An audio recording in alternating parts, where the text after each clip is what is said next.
Hello there guys and welcome back to the channel. Right, the time has come for KT1 tier list. But before we get there, well, first and foremost I must say huge thank you to every single one of you, because this was intended to be a 35,000 subscribers special type of video. But thanks to all of you amazing people, we managed to get there much earlier than I anticipated. And by now we're halfway to 36,000 subscribers, so huge thank you. But before we actually get to the tier list talk, I definitely have to address this video and my general thoughts on tier list. And I don't like them. I still don't like them. This video is made nearly 2 years ago, why I dislike tier lists in MCOC. Goal and result-oriented ranking takes precedent over tiers, and why there is no KT tier list. That's exactly why. I think that unfortunately, even with the best of intentions, people unfortunately misuse these tier lists. And what I dislike the most is when a single tier list is ever used as a point of an argument when, I don't know, discussing how two champions compete with each other. Fact of the matter is, these tier lists have no position of authority, and these tier lists do not represent any authority or valid point in such discussions. And the fact that people blindly listen to them and misuse them heavily is something I definitely disagree with. However, over time I have had an increasing amount of people constantly request this list of me, regardless of what my personal feelings are, and they haven't changed. However, the thing that has changed is I remembered something from my childhood. And I'm not going to go into a specific situation, but it can be boiled down to a sentence of, if you are going to misuse something, I'd rather misuse something that I can agree with and that I can have influence of. So there we go. We're going to be making KT1 tier list. There are going to be several disclaimers at the start, but that is the reason why I am making KT1 tier list. If people are going to misuse this list, which I cannot control, at the very least, they're going to be misusing something that I agree with significantly more than, well, anybody else's list, because this is mine. Right, so let's get rid of this picture.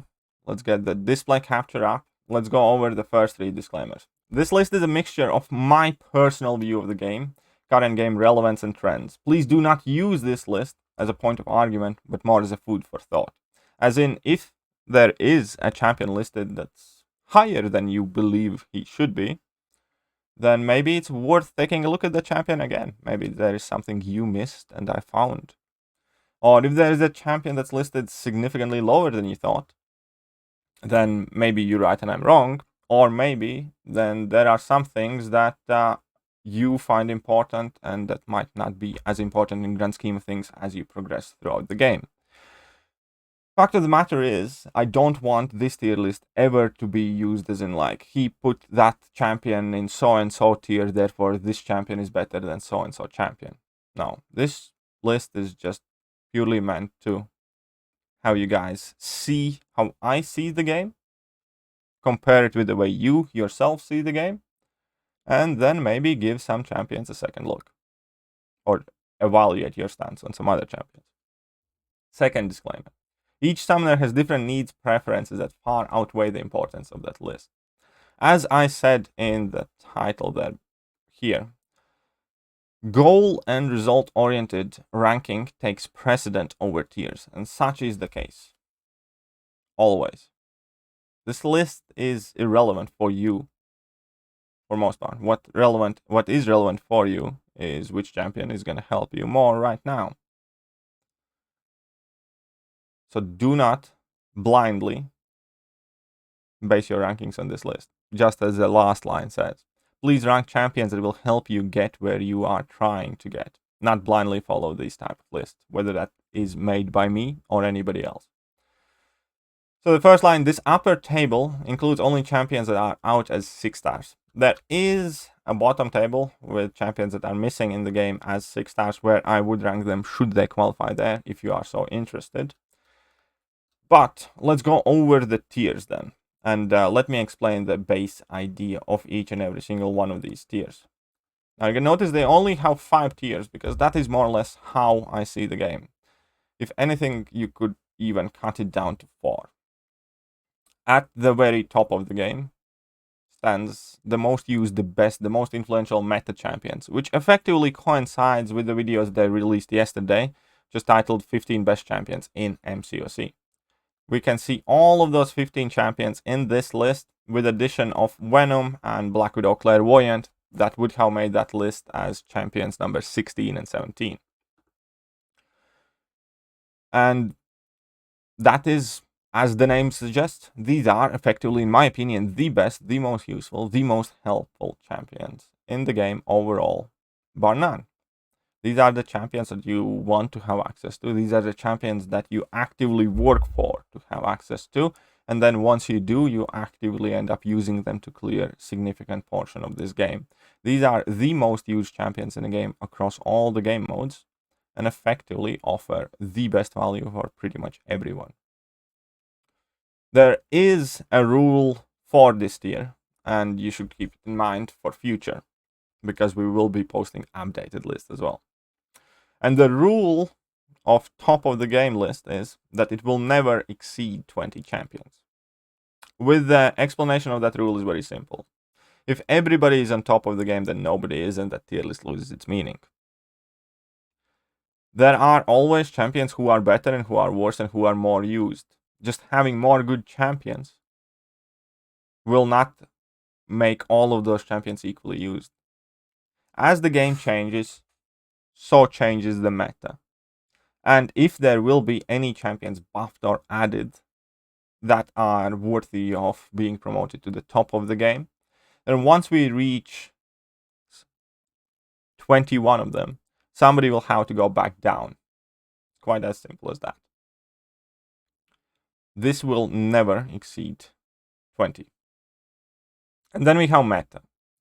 Meta are champions that are very close to the top of the game. They are not maybe as much used, but certainly a large group of players find these champions to be the most effective fair amount of time. We can see these champions constantly as the MVPs for specific quests or specific lanes or specific game modes. These champions are still incredibly valuable. There's not much bad to say about these champions. And all of them should be kind of like respected and looked at accordingly, in my opinion. And these, in my opinion, are still champions that significantly improve the quality, depth, and reach of your account. So that is what it is the current game meta. Now the third tier is, well, basically as it states. Third tier is champions that are useful frequently and often. A lot of these champions are somebody's favorites. A lot of these champions people like to call super underrated. A lot of these champions can put in a ton of work in several different game modes. However, there are reasons why they are being held back comparatively to the champions that are further up. There's another rule for this tier, and the rule for useful tier specifically is that no new champion will ever get placed past this point in the tier list upon their release. No matter whether we get another OMG Mutant Aegon Strife PR campaign. No matter how effective next OMFNG look at the numbers Call Obsidian PR campaign comes out. No matter how hyped, no matter how impressive a champion might look in early promotional videos and by initial impressions, no champion will ever get past the useful tier up until they actually provide an input and impact on the game in the higher tiers. As in, up until the point where they start clearing alliance wars or harder pieces of content where people start relying on those champions as they do on the ones that are here. The first exception here is Shang-Chi. Shang-Chi, in my opinion, since release, has been putting in work. I personally have used him for Grandmaster's Gauntlet, have seen several other people use him for Grandmaster's Gauntlet. Several of my alliance mates use him in Alliance War and plan to use him throughout the season for Alliance War. he has been putting in work for 7.2. So he has already done something for me to validate him further than being useful. So where Purgatory and Overseer lands, I do not know exactly yet, especially for Overseer, but they will not land further than here. Once they have been in the game for at least a month or 2 maybe, some cases maybe longer, and actually have done something, then they can hope to get to the meta and then top of the meta, maybe eventually. Now we have occasionally useful tier, and occasionally useful tier is exactly what it sounds. Again, these are champions that are hardly ever, if ever, the best options for anything meaningful, but they might be second, third, or fourth best options. These are champions that will still put in a ton of work for any newer player who's recently starting the game if they learn how to use them. These are champions that many people love and call their favorites. I know Venom the Duck has a fun following. Some people love Cal Obsidian, some people love Carnage, and they do have occasional uses. There is always a thing or two holding those champions back, whether it is the fact that they're too squishy, or whether that is the fact that they're too situational, or something else. Maybe they don't just have enough damage to be popular and frequently used. There is always a downside to every single one of the champions listed here. However, they are still plenty capable champions. And do not take it as an insult if your favorite champions are here. My favorite champion, one of my favorite champions in the game is Carnage, and I like him a lot. But he is exactly what he's being called there. He's occasionally useful. For most part, if I end up using Carnage, it's because I want to, and it's because I like to, not because I have to, or he's the best option or a great option. And that exact argument would go here for majority of the champions, like Heimdall. Everybody benefits from having access to Heimdall and should have access to Heimdall because he's occasionally useful, whether that be helping to save some revives in Abyss for some path or deal with Mr. Sinister boss in 6.22. He's not a champion you're ever going to use daily. He's not going to make your Cavalier questing team or anything of the sort for vast majority of the time, but he has his uses. If you love using him, you can plenty. If you don't, you're not missing much by not using him. That is the point. Also, a quick explanation for one thing that a lot of people are definitely going to point out is why is Ronan in the same tier as Medusa and Dr. Voodoo? Well, fact of the matter is, Ronan, I can promise you, has saved way more units to every person who has had access to Ronan throughout the course of the game that are listed in tiers below. It's quite simple as that. Ronan is useful. He's not useful all the time, and he probably should maybe be listed in occasionally useful, but I will change him for the next month. I wanted to emphasize the point here, how these tiers are being separated and differentiated. The fact of the matter is that Ronan is a useful champion that whenever you can use him, it is in fact the best option for a lot of fights. And that's why that is what makes him different. Now, I may or may not shift him back down, but I wanted to definitely point out this guy and the fact that he might not be the greatest champion in the world, but he's useful when it matters, and he's the best option plenty of times, just like some of these champions listed in here. And I can promise that Ronan has saved more units to more players than majority of these champions right here combined. Because when he works, he's the best. And that was the initial kind of definition that I gave here. That these champions are occasionally useful, but they're pretty much never the best option. Well, Ronan is. And again, back to the point of this occasionally useful tier. Is, yeah, definitely any new player pulling any one of these new champions still can get plenty done. Or in some cases, like Mr. Sinister, might not be the best thing to invest as a new player, but there will be times when you can use him to get over something that you're struggling with, as in reverse controls. If you do not have better reverse controls option, there are increasing amount of paths, increasing amount of bosses where you want to have reverse controls. And again, he's not the best option for that. The best option would be Professor X and then a few others. but he has some use, some value. So that is the occasionally useful tier. Surprisingly simple, isn't it? And the last tier is the buff roll. The last tier is champions that are either absolutely useless or borderline unplayable or fairly insignificant. Champions that even at their best do not offer anything worthwhile. Champions and mainly most of these champions are just outdated, like Rhinos, Joe Fixits, Captain Americas, Ant-Mans, Sentries. And yes, at this point in the game, like, you can synergize up any champion with a former synergy team and get some use out of them. That's not the point. By themselves, these champions do nothing. That is the point. By themselves, these champions are useless, borderline, unplayable, or insignificant. Like, I've even put, I believe, Thor Ragnarok in here. Yes, you can synergize him to a decently powerful level if you use entire team, but who the hell would ever want to do that?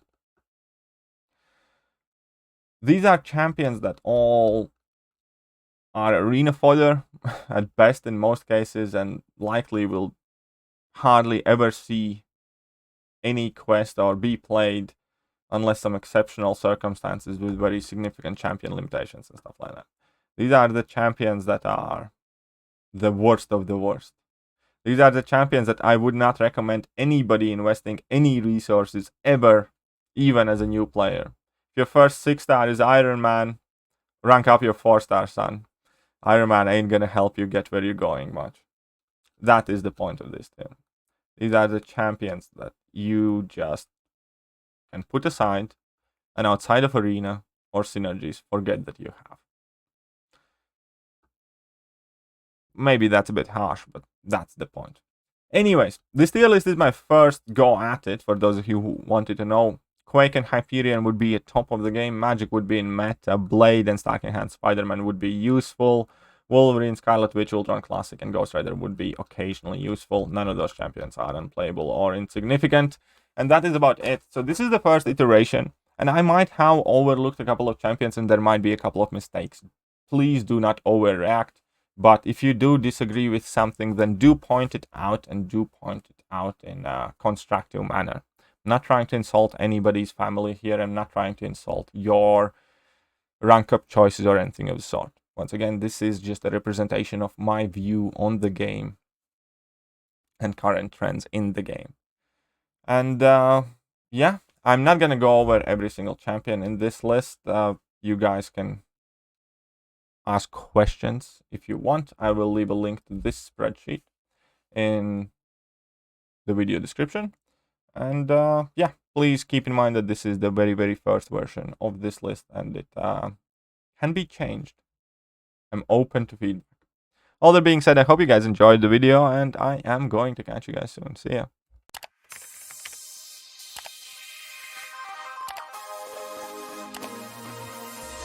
Hello there guys, and welcome back to the channel.